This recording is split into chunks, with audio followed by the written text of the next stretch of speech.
Bonjour tout le monde. Donc, on continue la série d'interviews de personnes inspirantes. Donc, sur le sujet comment devenir un leader inspiré, inspirante.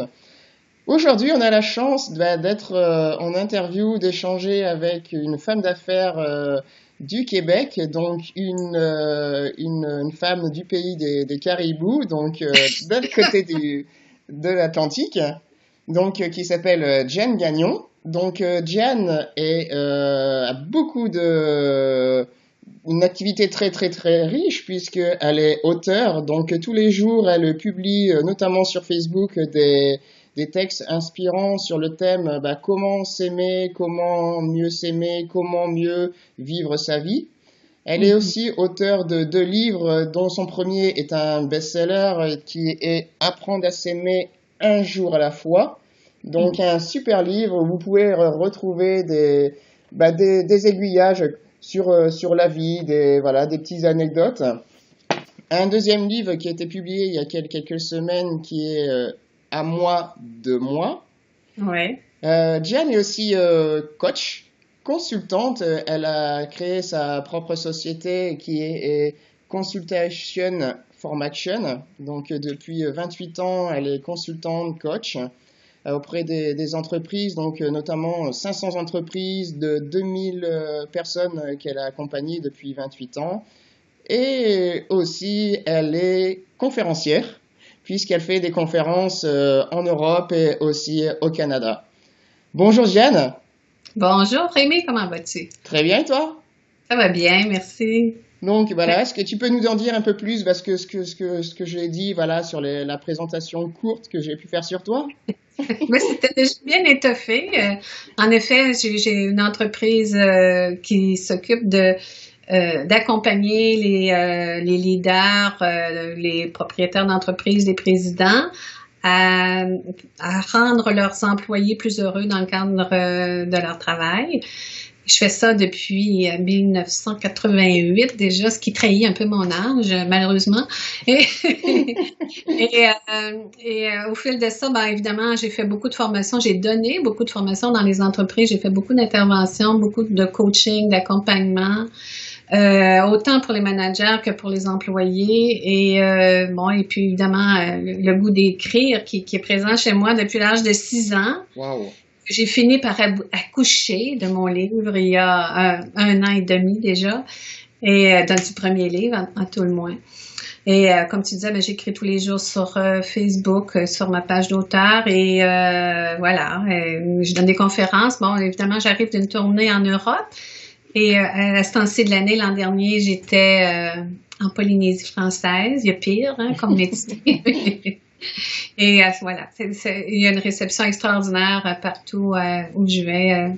Je pense que les gens ont beaucoup besoin d'entendre parler d'estime de soi, d'amour, qu'on soit en entreprise ou qu'on soit à notre compte ou qu'on soit chez soi, le retraité ou étudiant. Tu sais, c'est un sujet de conversation qui est universel. Puis je me plais à dire que je pense que je pourrais donner des conférences là-dessus jusqu'à la fin de ma vie, puis j'aurais pas fini encore parce qu'il y a tant à dire, puis il y a tant de gens à sensibiliser à l'importance de l'estime de soi dans notre vie. Et je pense aussi que tu fais aussi t'es animatrice radio. Oui, oui, c'est vrai, je l'oublie tout le temps. T'as bien raison, merci Rémi. Alors, j'anime tous les mardis une émission de 2 heures sur une chaîne ici au Québec qui s'appelle CJMD. Mon émission s'appelle Porteur d'espoir, justement parce que on a tous vécu des choses difficiles, que ce soit dans notre vie privée ou professionnellement. Mais on est tous capables de s'en sortir. Alors, j'invite des gens, souvent des gens peu ou pas connus, à venir partager leur expérience. C'est une entrevue de 2 heures. Donc, on va en profondeur. On se laisse guider par les questions qui viennent. Je prépare jamais rien parce que je veux rester dans la spontanéité, dans l'authenticité. Et ça donne des moments magiques et c'est un privilège pour moi d'être animatrice de radio, puis je pense que c'est une niche que j'avais jamais considérée, puis pourtant, je suis comme un poisson dans l'eau, comme on dit chez nous, alors j'espère pouvoir faire ça longtemps, puis d'avoir cette richesse d'invités. Là, à chaque fois, je me fais des cadeaux à moi, puis j'en fais aux auditeurs. C'est bien. Inspirante. Oui, Très inspirante. on espère. Oui, Ouais. on espère. Et je pense que ça touche aussi beaucoup parce que les sujets sont variés. Tu sais, ça peut aller de quelqu'un qui a fait faillite à quelqu'un qui a vécu de la violence dans son enfance. Tu sais, j'avais une invitée qui avait vécu ça, elle, dans son enfance, puis qui pourtant est devenue une femme d'affaires très, très connue et reconnue ici. Et quand elle est venue à mon émission, puis qu'elle a parlé de ce qu'elle a vécu, puis du pardon qu'elle a accordé à la personne qui avait été violente avec elle et avec toute sa famille, elle me disait par la suite que ça avait permis de guérir toute la famille. Parce que Wow. ses frères et sœurs ont dit, ah, on peut pardonner. T'as pardonné, comment t'as fait? Et puis, alors la cause du pardon est quelque chose qui me tient beaucoup à cœur aussi. Ouais. Prochain sujet de conférence. Le pardon. Le pardon, oui. Mm, Même dans les entreprises, tu vois, je fais beaucoup d'interventions en gestion, en résolution de conflits. Oui. Et notre ego prend tellement de place dans les entreprises, hein, parfois qu'on soit employé ou qu'on soit manager ou qu'on soit le président de l'entreprise, je crois, ma croyance profonde, c'est que quand on s'aime pas assez, ça crée de la place pour que l'ego embarque et prenne toute la place. Tandis que lorsqu'on s'aime, ben ça laisse moins de place à l'ego. Tu sais, on se remplit soi-même d'amour. Oui. Donc l'ego revient à la place qui devrait lui être attribuée, c'est-à-dire être celui qui nous permet de nous mettre en action à partir des intuitions qui viennent de notre cœur, puis être celui qui nous permet de réaliser des choses, mais ça devient plus notre maître. Oui. Tandis que un manager qui s'aime pas, c'est l'ego qui va prendre possession de ses décisions, possession de ses actions, puis avec ce qui crée beaucoup de sources potentielles de conflits, de malentendus, d'insatisfaction, de mauvais rendement, de clivage entre les employés. Alors, j'en ai vu beaucoup, hein, tu comprends qu'en presque 30 ans, j'ai vu tous les égos à l'œuvre. Je vois le mien aussi. Là. Ah bah oui, le miroir. Oui, ah oui, ça, tu as tellement raison. Je trouve en tant que gestionnaire, comme on dit ici, en tant que manager ou en tant que coach, nos clients nous reflètent toujours un miroir de ce que nous sommes sur certains niveaux. Et donc, comment on peut s'aimer? Parce que voilà, dans ton livre, Apprendre à s'aimer un jour à la fois, comment s'aimer soi-même en tant que dirigeant, en tant que manager, pour pouvoir diriger facilement, dans la facilité, son équipe, en fait. Est-ce que tu as des clés, toi, à donner à ceux qui sont en train de nous écouter?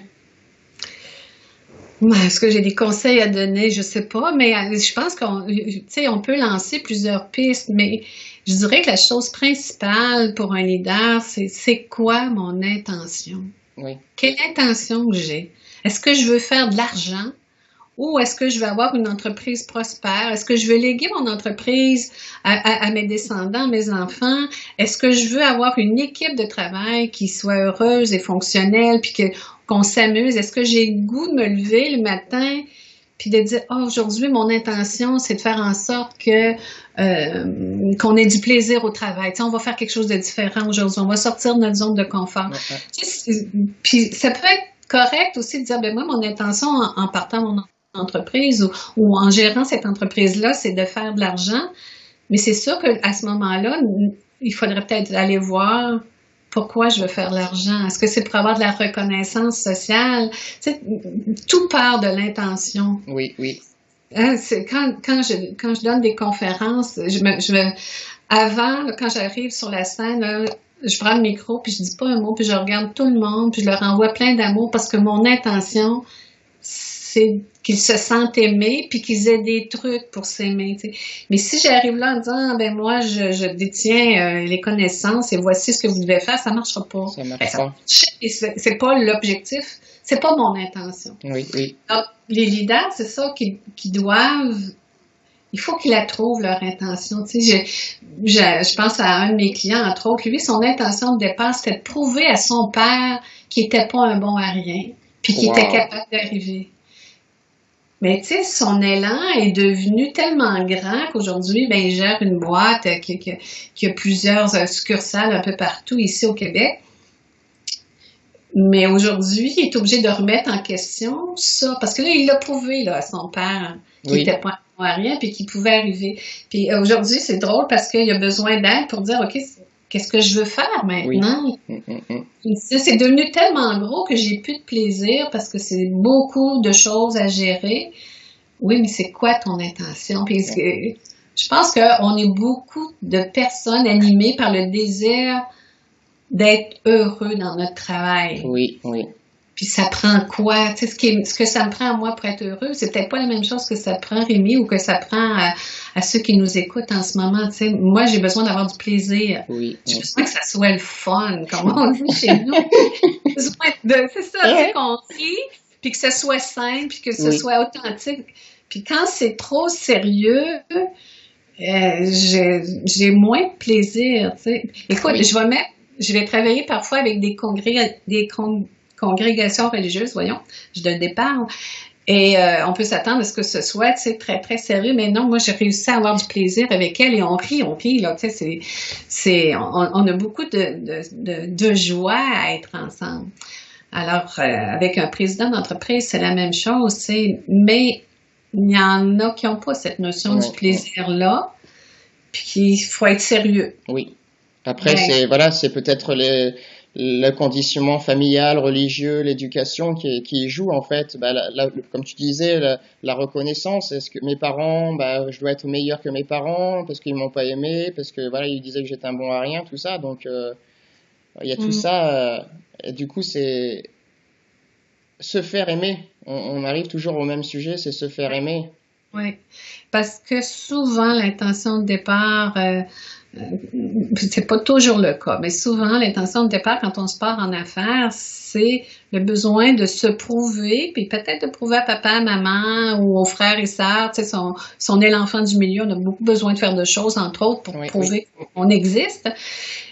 Puis c'est cet élan-là, elle est louable, mais à un moment donné, il faut aussi s'arrêter puis dire, OK, qu'est-ce que je veux là, moi, maintenant? Tu sais, maintenant que j'ai prouvé ou que ça n'a pas fonctionné aussi, ça se peut qu'on n'arrive pas à le prouver. Puis ça se peut aussi qu'on le prouve, mais qu'on ne le voit pas qu'on le prouve, qu'on en veuille encore plus, puis encore plus, puis encore plus. Et là, on se perd dans ça parce qu'on a oublié de dire, moi, Diane, ici, au fond de moi, qu'est-ce que je veux? Je fais ce job-là.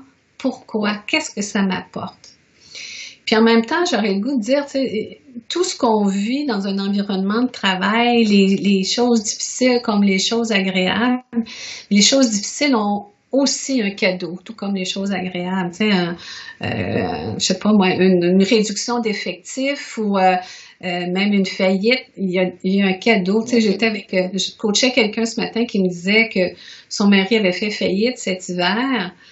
Puis elle dit, une chance qu'il a fait faillite, il est en train d'y laisser sa peau. Oh. Alors, tu sais, je pense que quelque part, même dans les situations difficiles, la vie nous épargne de bien pire. Oui, oui. Peut-être que lui, finalement, il a pas perdu sa santé, puis il s'est trouvé un emploi dans le même domaine avec quelqu'un qu'il connaissait déjà. Puis il a appris de cette leçon-là en disant, je serai plus jamais stressée comme je l'étais. Tu sais, je me remettrai plus en situation où, on sait ce que c'est quand on est entrepreneur, la charge est immense au niveau des responsabilités, au niveau de la tension, au niveau de la pression, au niveau du stress. Puis si en plus on souhaite le bonheur de nos employés, il faut pas le faire d'une manière extérieure, il faut partir de l'intérieur de soi. Ouais. Et on revient à s'aimer soi. S'aimer soi, ouais. Ouais. Donc, c'est quoi mon intention de départ? Puis je dirais même la ramener au plus petit élément. Tu sais, si mon intention de départ, c'est de la reconnaissance, OK, pourquoi je veux être reconnue? Oui. Parce que j'ai un sentiment peut-être de ne pas être à la hauteur. Pourquoi je veux qu'on trouve que je suis à la hauteur? Mais peut-être parce que je m'aime pas dans certaines circonstances. Hein.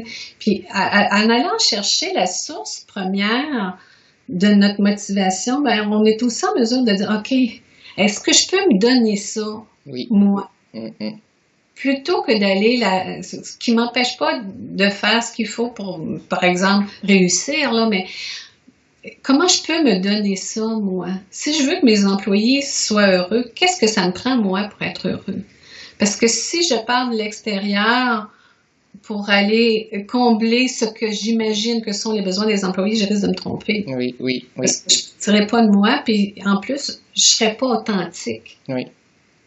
Puis ça, on voit les gestionnaires, j'ai un de mes clients, j'ai toujours dit c'est le meilleur gestionnaire que j'ai rencontré dans ma vie, mais lui, il est bien dans sa peau. Il est capable de sévir quand c'est le temps, il a beaucoup de reconnaissance pour ses employés quand c'est le temps, il les consulte,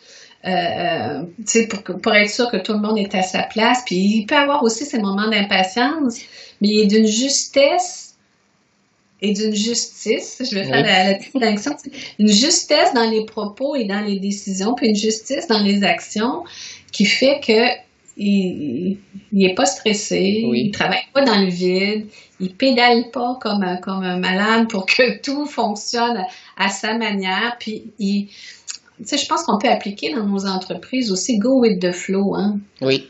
On voudrait performer, on voudrait être les meilleurs, on voudrait être reconnus, mais peut-être que notre rôle, c'est pas tout à fait ça. Non. Peut-être que c'est c'est déjà beaucoup, de procurer beaucoup de créer des emplois pour des gens, de faire un environnement de travail qui soit agréable, le fun, satisfaisant, harmonieux. Oui, oui. Et tout part de soi, voilà, si on s'aime soi-même, tout découle en fait. Après, on peut créer un environnement de travail bénéfique pour nos salariés. Alors si on s'aime pas soi-même, déjà, dès le début, c'est biaisé en fait. Ça va sonner faux. Oui, ça va sonner faux, puis je pense qu'on va aussi faire plus de détours pour arriver à obtenir ce qu'on veut.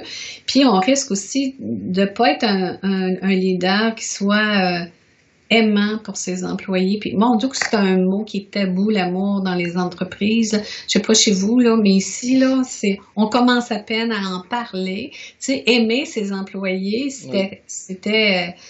c'était comme on pouvait pas dire ça il y a pas si longtemps, là, il y a 4-5 ans, on pouvait pas dire. Aujourd'hui, on peut le dire, puis on peut même le démontrer, puis avoir un bon boss, comme on dit chez nous, ça existe, Oui. ça se peut. Oui, oui. Il faut que le leader il soit en paix avec ce qu'il est, qu'il s'accepte dans ses limites aussi. Oui, voilà. Parce qu'un leader ne peut pas tout faire. Donc, si c'est mon ego qui me mène, je vais vouloir tout faire, je vais avoir de la difficulté à déléguer, ça sera jamais fait de la bonne façon, je respecterai pas les personnalités diverses de mes employés. Oui. Tandis que si moi, je m'aime avec, puis je m'accepte avec, bon, ben peut-être que j'ai pas de talent pour l'organisation, mais qui dans mon équipe peut avoir du talent pour l'organisation, tu sais, puis d'aller chercher les forces de chacun. Exactement. Ouais. Pour faire une équipe plus forte, mais une équipe aussi où ça s'entend bien. Tu sais, je mettrais pas des personnes avec des personnalités tellement opposées qu'il y a des risques de conflit. Tu sais, je vais nager au travers de ces eaux-là pour que tout le monde soit bien dans ce qu'il fait. Oui, oui. C'est primordial. Oui, c'est primordial. Puis en même temps, si le bateau prend de l'eau, ben, je suis pas le seul à ramer. Tu sais, j'ai mon équipe qui rame. Puis j'ai vu des gestionnaires où les employés, le 24 décembre, disaient à son patron, il y avait un problème majeur. Puis il disait, écoute, boss, va t'en fêter avec ta famille, on s'en occupe, c'est correct. Tu sais, tu nous as toujours bien traités, on va s'occuper du problème. Tu sais, c'est. Wow. Oh. Puis j'ai vu ce patron-là, des fois, quand les employés étaient mal pris, prendre son camion puis aller les dépanner à l'autre bout du Québec, là, parce que l'employé était mal pris.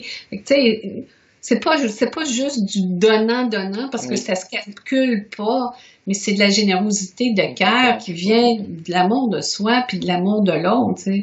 Quand on s'accepte comme on est, on accepte aussi les limites de nos employés. Tu sais, Einstein, il disait, tu peux pas, je me souviens pas comment il le phrasait, mais tu sais, si t'attends d'un poisson qui grimpe à un arbre, tu vas le trouver innocent, là.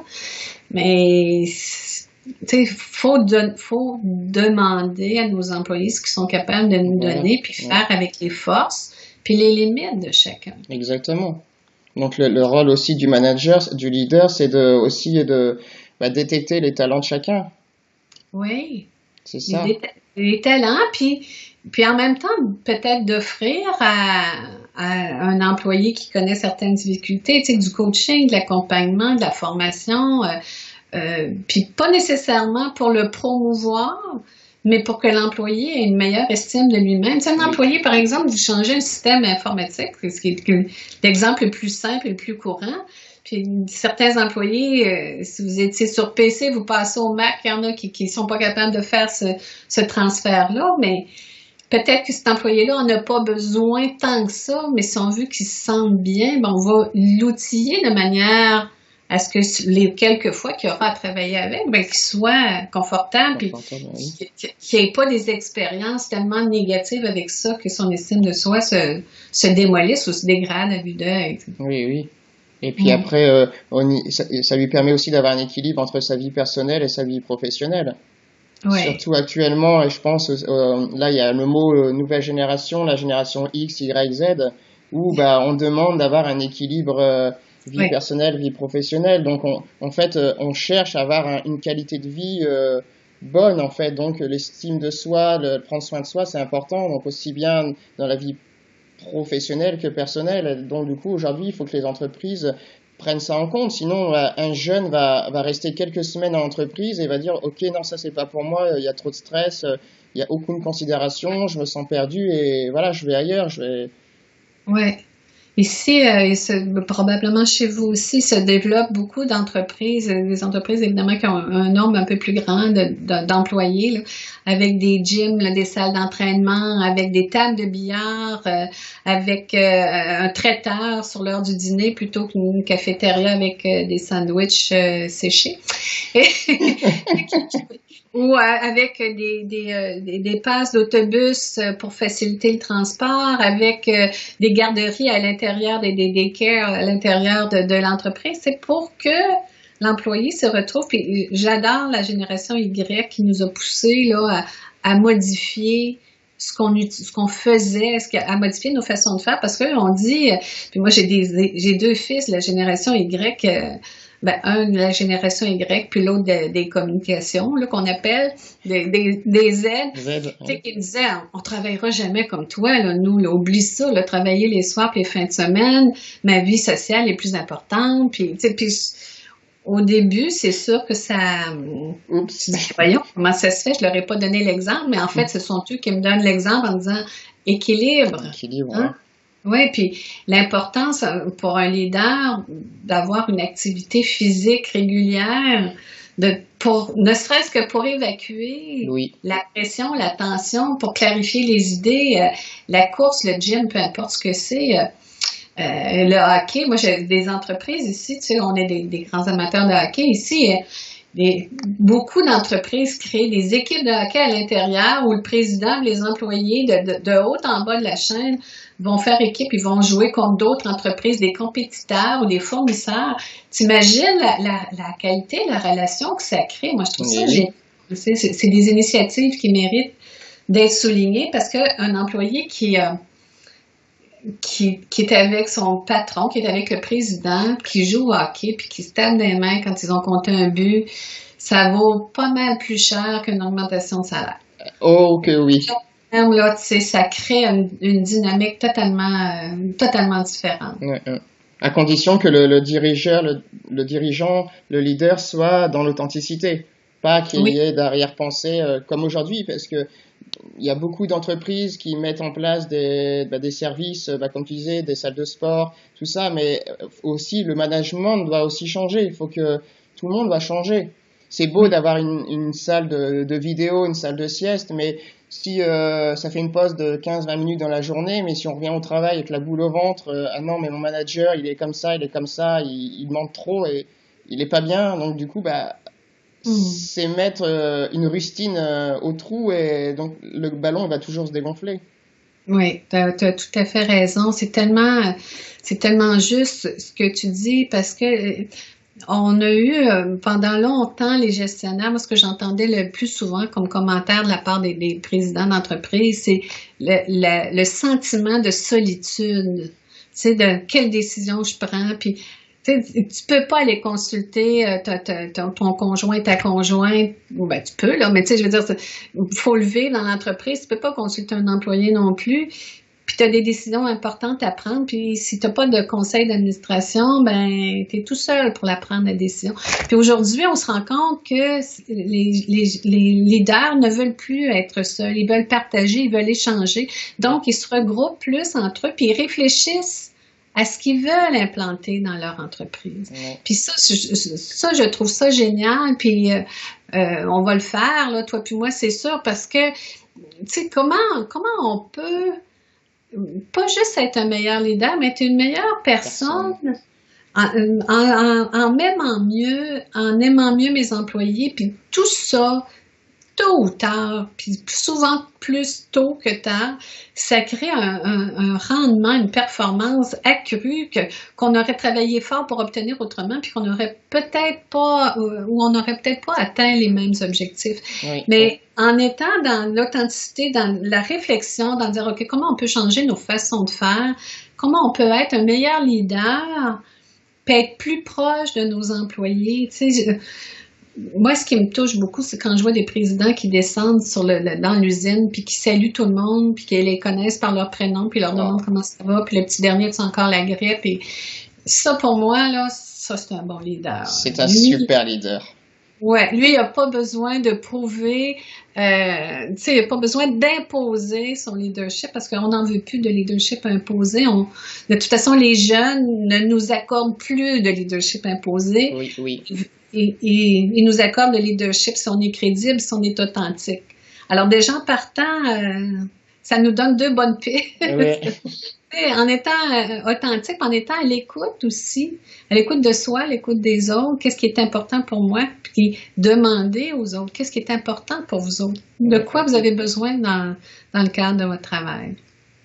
Tu sais, dans les interventions que je fais en entreprise, j'aime beaucoup, j'ai une série de questions que je pose, mais entre autres, de quoi auriez-vous besoin pour être plus heureux dans votre travail?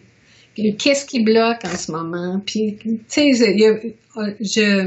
supposons que je pose une question pour identifier une problématique potentielle, bien, la question d'après, c'est vous, votre solution, quelle est-elle?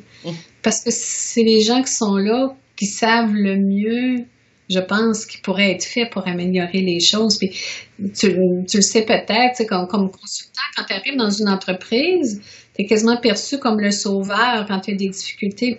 Mais le leader, il peut avoir ce rôle-là aussi. Oui. Tu sais, c'est pas un rôle de vrai sauveur, là, mais c'est un rôle de personne ressource, de mentor qu'on a envie de suivre, qu'on a envie d'aller le voir puis dire, écoute, patron, je pense qu'il y en a un qui va pas bien, là, puis il nous bourrasse pas mal, ou il nous bouscule, ou on sent qu'il est peut-être plus heureux dans son travail. Puis ça se peut, hein? Ça se peut, oui. Les gens moi, j'aime le dire clairement à certains employés que quand je fais des interventions, aimes-tu encore ça ici? Puis les gens disent, j'attends ma retraite. Ben, pars avant. Oui. C'est long attendre une retraite quand t'es pas heureux au travail. Puis même dans le cas de présidents d'entreprise, une fois qu'ils ont fait le tour de la question, là, puis ils ont plus de plaisir, ben, peux-tu faire autre chose? C'est qu'est-ce qui te motive, qu'est-ce qui te passionne? Puis souvent, ils vont dire, moi, ce que j'aimais, c'est quand j'ai parti l'entreprise, puis on était une petite gang, puis qu'on mettait tout le monde la main à la part, mais pourquoi tu ne pars pas autre chose? Oui, oui. Puis juste leur poser cette question-là, là, les étincelles des gens, ah oui, c'est vrai, et ils repartent autre chose. Des fois, ils cumulent, des fois, ils vendent la première entreprise, puis ils partent autre chose. Alors, mais l'important, c'est de s'écouter aussi. Oui. C'est de s'arrêter puis de dire, est-ce que j'ai encore du plaisir? Oui. Est-ce que je suis encore heureux dans ce que je fais? Est-ce que ça paraît si je suis heureux ou est-ce que ça paraît si je suis plus heureux? Plus heureux, oui. Donc, il faut savoir aussi prendre son temps aussi. Oui. Faire un petit break, voilà, même le temps d'un week-end et se poser les bonnes questions. Oh, ça, c'est tellement important, Rémi. Tu mets le doigt sur quelque chose de vraiment précieux. Et ce n'est pas dans nos coutumes encore. Hein? Ce n'est pas, tu verras pas souvent, mais plus maintenant, mais tu sais, un leader qui dit, ben moi, je m'en vais un week-end de ressourcement, il va se faire regarder un peu de travers.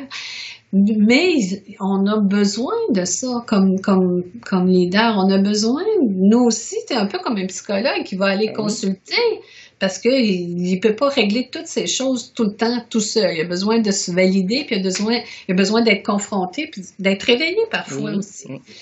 Alors, un leader, c'est la même chose, puis de se regrouper avec des leaders ou partir seul une fin de semaine ou une semaine puis dire je m'en vais juste réfléchir. Je m'en vais juste déposer sur papier ce qui me préoccupe ou ce que j'ai envie de faire, où est-ce que j'en suis. Tu sais, je me pose les questions essentielles. Est-ce que je suis à la bonne place? Est-ce que je fais ce que j'aime? Est-ce que mes employés ont l'air heureux? Est-ce que j'ai un équilibre de vie aussi? Est-ce que je partage avec d'autres? Est-ce que on me remet en question parfois? Parce que c'est plate d'avoir raison tout le temps ou de croire qu'on a raison tout le temps. On n'avance pas, là. On progresse pas. Hein. C'est en étant confronté à soit des questionnements, soit des limites, soit des problématiques que là, on se dépasse. Et là, j'ai une question qui me vient, voilà, une interrogation. C'est, voilà, aussi, il y a beaucoup de dirigeants qui font tout pour l'entreprise, en fait, pour combler le manque au niveau familial, en fait. Par exemple, l'amour, l'amour qu'on a moins pour sa femme, pour son conjoint. Il y a beaucoup de dirigeants, voilà, qui mettent le nez à 100% dans leur travail pour pas voir ce qui se passe chez eux. Qui fuient. Qui fuient, voilà. Et les répercussions sont très importantes parce que les salariés le sentent. Et un jour, si l'entreprise ne fonctionne plus, c'est le noyau familial qui fonctionne plus et c'est plus l'entreprise qui fonctionne plus. Et souvent, tout s'écroule en même temps. Hein? Oui. C'est un cercle vicieux aussi. Ça va mal à la maison, donc je vais me consacrer davantage au travail. Au moins, là, je me réalise, puis au moins, là, j'ai encore du plaisir, sauf que je règle pas ma situation à la maison. T'sais. Puis quand on fait ça, tôt ou tard, l'élastique, à la force de l'étirer, l'élastique va casser. Puis ça va faire mal. T'sais. Et souvent, comme tu dis, à ce moment-là, c'est comme si on mettait tous nos œufs dans le même panier, puis on fait que ça. Donc, on s'entraîne peut-être plus, on fait peut-être plus de promenades dans la nature, on fait plus d'activités familiales, nos enfants s'éloignent de nous ou ils font leurs choses eux-mêmes, notre conjointe fait ses choses de son côté, puis l'écart se crée. Puis au travail, si je me défoule dans le travail parce que ça va pas bien à la maison, je vais mettre plus de pression sur mes employés, puis je vais peut-être les juger davantage si eux autres en mettent pas autant que moi. Ou à peu près, tu sais, ou s'ils partent à 16h30 ou 17h, alors que moi, je reste jusqu'à 19h, je vais peut-être les juger, tu sais, je vais peut-être avoir un constat négatif à leur endroit, alors que c'est peut-être eux qui ont raison, plus que moi. Oui. Alors, dans la vie, il faut faire face à la réalité, même, surtout quand elle est désagréable. Hein? Si j'ai un aspect qui va pas bien, si je suis en affaires, puis que depuis 20 ans, puis que là, j'ai toujours eu du plaisir, mais que là, j'aime plus ça, faut que je m'aime assez pour regarder ça, puis dire pourquoi j'aime plus ça. Qu'est-ce qui manque? Tu sais, si ça va pas bien dans mon couple parce que je travaille trop, est-ce que ça allait bien avant dans mon couple, tu sais?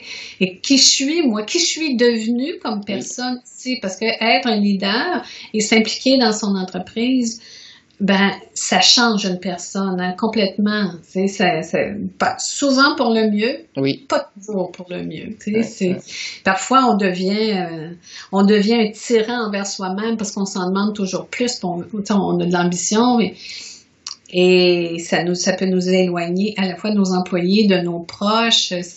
Combien de présidentes d'entreprise ont dit, moi j'ai pas vu mes enfants grandir, mais je vais me reprendre avec mes petits-enfants.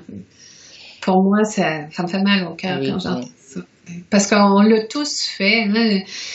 Moi, j'avais des gardiennes à la maison quand mes enfants étaient petits parce que je voulais les voir. Mon bureau est à la maison. Alors, je voulais être proche. Mais en même temps, est-ce que j'ai fait la bonne chose? Est-ce que j'ai consacré suffisamment de temps? Peut-être que oui, peut-être que non. Ça dépend des besoins des enfants. Il y en a un que il me dit que je lui ai consacré trop de temps, l'autre me dit que j'en ai pas consacré assez. Ouais, Alors, mais tu vois, c'est d'être là où j'ai envie d'être. exactement. Est-ce que j'ai encore envie d'être là? Puis se reposer la question souvent, tu sais. Même, je dirais, faire un bilan. On fait nos bilans financiers une fois par année. Je pense qu'il faut faire un bilan personnel, professionnel une fois par année aussi. Oui, oui. Tu sais, dire, OK, là, j'ai travaillé tout ça, puis c'est tout ce qui reste.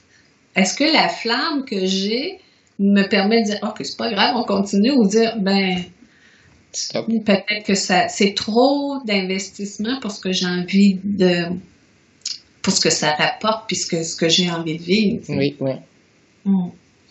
Puis s'entourer des bonnes personnes, à la fois dans notre équipe, des personnes, c'est le fun d'être avec des gens qui s'aiment aussi. Hein. Oui. Mais c'est important, c'est la base aussi. Ouais, mais tu sais, souvent on recrute, moi je fais beaucoup de recrutement, tu sais, on recrute les employés beaucoup en effet miroir avec nous, puis beaucoup en fonction de leurs compétences puis de leurs performances reconnues. Ouais. Et tu vois, moi, juste avant toi, j'étais en conférence téléphonique avec un client, puis on regardait les profils de deux employés qui m'ont demandé d'évaluer. Puis, tu sais, il y en a un qui fait tout pour se faire aimer. C'est sûr que ça va être un bon employé. Il va vouloir vous satisfaire tout le temps, mais en même temps, est-ce qu'il va prendre des décisions seul? Est-ce qu'il va être capable de faire preuve de justice? Parce que ce qu'il veut beaucoup, c'est acheter la paix, parce qu'il va être aimé. Oui. Alors, tu sais, mon client m'a demandé, à mon avis, des deux employés, lequel tu prendrais? Mais c'est sûr, je prendrais celui qui s'aime davantage parce qu'il est peut-être moins malléable. Oui. L'objectif qu'on a, c'est pas de manipuler, hein, c'est d'avoir des employés heureux puis qui performent bien dans leur travail. Donc, il est peut-être moins malléable, mais il va être plus à l'aise dans son travail. Il sera pas en train de, tu sais, je sais pas, être avec quelqu'un qui veut absolument être reconnu, qui veut qu'on l'aime, qui fait tout pour qu'on l'aime, c'est lourd. C'est lourd, très lourd. C'est lourd. Tu sais, au début, on trouve ça super agréable, puis à un moment donné, on trouve ça un peu plus lourd parce que ce besoin de reconnaissance-là, il va se manifester de toutes sortes de manières, parfois par des demandes très ouvertes. Est-ce que c'est correct? Qu'est-ce que tu en penses? Bon. Alors, un employé qui s'aime, une équipe qui s'aime, qui a du plaisir à travailler ensemble, puis moi, je trouve que c'est beau. Beau, oui. Ouais. L'amour de soi, le centre, en fait, c'est tout part de soi pour aimer les autres. Tu vois, quand je fais l'intervention en résolution de conflit, je fais pas ça comme les autres. Moi, j'ai pas une méthode toute cannée d'avance parce que ça ne correspond pas à moi, mais c'est ma méthode à moi. Là. Moi, j'y vais dans l'amour. OK? Qu'est-ce que tu apprécies chez l'autre? Puis on part tout le temps du principe qu'il y a toujours du bon dans chaque personne, puis que là, même malgré le conflit, là, même si on le voit plus, il faut s'en rappeler, c'est quoi ça? Oui. Puis on crée une dynamique autour de cet amour-là qu'on a, ou cette affection-là, qu'on a les uns pour les autres, puis à partir de là, dire, OK, maintenant, la problématique est celle-ci, elle vient d'où? Oui. Mais pas qui elle en est la cause, tu sais, elle vient de quelle situation, puis comment on peut la régler, puis comment on peut s'entraider à la régler, tu sais. C'est sûr que ça fait des rencontres peut-être plus émotives dans le sens où, tu sais, quand tu penses que toute ton équipe ne t'aime plus, puis que tout d'un coup, toute ton équipe te dise à quel point t'es bon, t'es agréable, ou tout ça, mais que ça dérange, mais tu reçois une grosse dose d'amour en même temps. Puis là, tu es plus en mesure de dire, OK, là, j'entends ce que vous me dites. C'est vrai que ça, je l'ai peut-être échappé. Fait que ça crée beaucoup d'authenticité parce qu'il y a une vulnérabilité qui s'installe. Puis ça se fait dans le respect. Puis moi, je trouve ça beau. Je m'assois toujours à un bout de la table, puis je les regarde faire. Je mets les prémices de base. Puis j'encadre au besoin, mais je les laisse aller. Puis les gens sont tous capables de faire ça. Oui, on est tous des belles personnes. Tout le monde est des belles personnes, en fait. Oui, puis le manager qui reçoit ça, ça change son image de lui-même, puis Ouais. ben, parfois ça rend plus humble, mais moi j'adore l'humilité, là, j'adore les leçons d'humilité. Ça le rend plus humble, mais en même temps, ça lui apprend, lui, à dire, OK, si je fais ça, je vais devenir une meilleure personne. Oui. Parce on est au travail comme on est dans la vie. Exactement. Ouais. Il faut pas porter un costume trop grand. Non? C'est vrai. Parce qu'il y en a beaucoup qui portent un costume qui est trop large. Et du coup, ça peut pas marcher. Non. Ou qui n'est pas ajusté, ou qui n'est pas de la bonne couleur. Tu sais, Mais oui. il faut y aller avec notre couleur aussi, hein. Ben, peut-être que moi, je fais comme, tu sais, si je reprends l'exemple que je viens de te donner, c'est ma couleur à moi comme coach. Oui. Mais tu sais, toi, tu pourrais arriver dans la même entreprise avec la même situation problématique, puis donner ta couleur à toi, puis tu aurais tes résultats à toi. Fait qu'un leader, s'il se met à se comparer aux autres, il se trouvera plus, il va se perdre. Parce qu'il va dire, mon compétiteur, il fait ci, il fait ça, c'est correct ou c'est pas correct, ou j'aurais aimé ça, il pensait avant, ou tout ça, tu sais. Tandis que si je me dis, c'est quoi ma couleur à moi? Qu'est-ce que j'ai à apporter? Moi, c'est quoi mes grandes forces à moi? Ah, moi, c'est la communication, c'est la douceur, c'est l'affection. Bon, ben, je vais apporter ça partout. Mais oui. Tu sais, si tu me demandes d'être une conférencière qui fait go, go, go, on y va, yes! C'est pas moi. C'est pas toi. Ça sera jamais moi. J'ai pas envie d'être comme ça parce que c'est pas dans ma nature. Ça veut pas dire que c'est pas correct. Non, Les non. autres sont comme ça. Alors, comme leader, c'est quoi ma couleur à moi? Mais oui. Dans quoi je me réalise le plus? Tu sais, il y a des leaders qui sont très, très, très créatifs, qui vont créer des produits ou des images ou des services constamment en dehors des zones habituelles, mais qui sont de très mauvais gestionnaires. Ben, focus sur ce dans quoi tu es bon, puis si tu es capable de t'entourer de gens qui vont venir compléter là où tu as moins je dirais pas de compétences, mais d'intérêt. Oui, oui.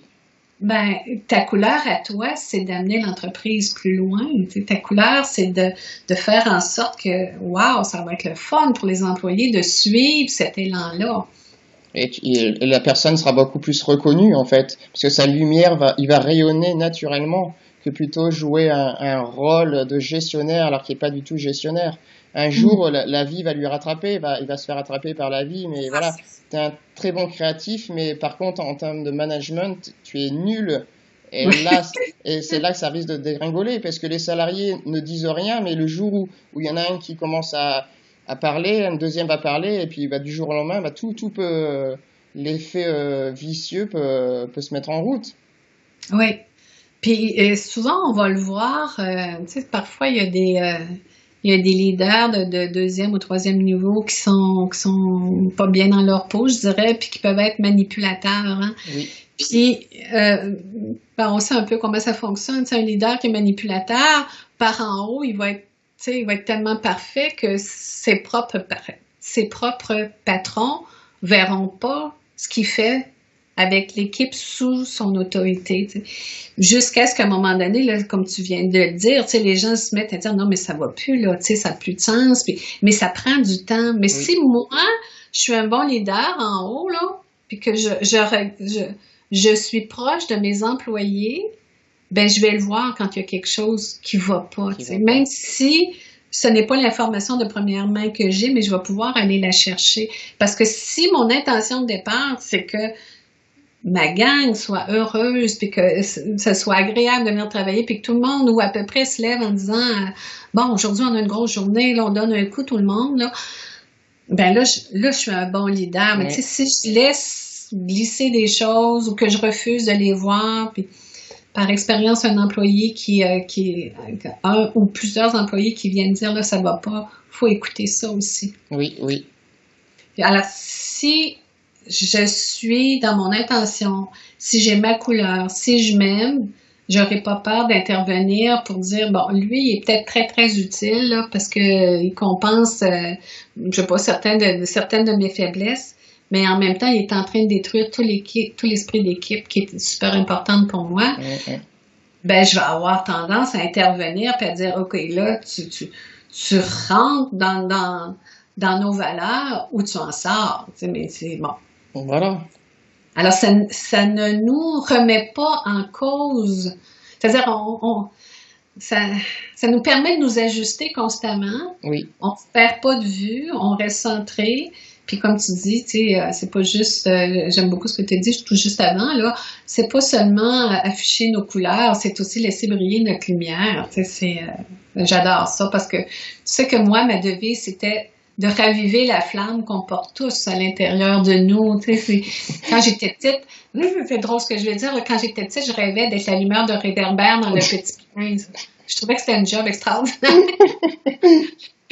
Puis curieusement, j'ai l'impression de faire ça des fois, tu sais, de raviver la flamme dans les yeux de mon client ou de ma cliente qui fait « Oh, wow, j'avais pas vu ça comme ça. » Alors, c'est ça. Ça serait peut-être le titre d'un futur livre. Ouais. La lumière de réverbère. Peut-être. Ah oui, mais c'est important ça, tu sais, plus on sera de leaders à laisser briller notre lumière, justement, ben, nos organisations vont changer, nos entreprises vont changer, nos employés aussi vont changer. Tu sais. J'ai quelques clients qui sont plus ouverts, là, je dirais, à tout ça, puis qui vont même aider certains de leurs employés à se partir en affaires, puis à devenir des sous-traitants pour eux, tu sais, des sous-contractants, là, c'est génial. Tu t'imagines la relation, tu sais, ils deviennent comme des mentors pour leurs employés, puis ils travaillent ensemble, puis l'employé progresse de son côté parce qu'il a toujours eu la fibre entrepreneuriale, puis là, ben, il se sent pas coupable face à son patron, tu sais, de le laisser tomber, au contraire, mais il faut qu'en tant que leader, tu sois assez solide dans ton estime de soi pour dire « Hey, wow! Okay, on perd un bon employé, mais on le perd pas tout à fait, tu sais, puis en même temps, il va s'épanouir, puis on va l'aider à réussir. Oui, tu sais, oui. Je pense que voilà, c'était une super conclusion là que tu viens faire. De l'estime de soi, de s'aimer, de rayonner sa couleur unique pour vivre sa vie en tant que leader inspirant. Ben écoute, c'était un vrai plaisir de discuter avec toi. On est allé selon ce qui venait, selon ce qui montait, puis je pense que c'est juste de ramener à chacun des leaders tout le potentiel que chacun d'entre nous on porte, puis qu'on peut offrir au monde. Hein. C'est ça notre contribution au monde. Exactement. Laisser briller cette lumière-là. Oui. Un grand merci, Diane. Un grand merci, Rémi. C'était un super moment que je viens de passer. Ben, je suis très heureuse. Ça a été très agréable pour moi aussi. Puis, bonjour à tous et puis au plaisir de vous rencontrer peut-être prochainement dans le cadre d'activités ou de conférences. Un grand merci. Bye. Bye bye.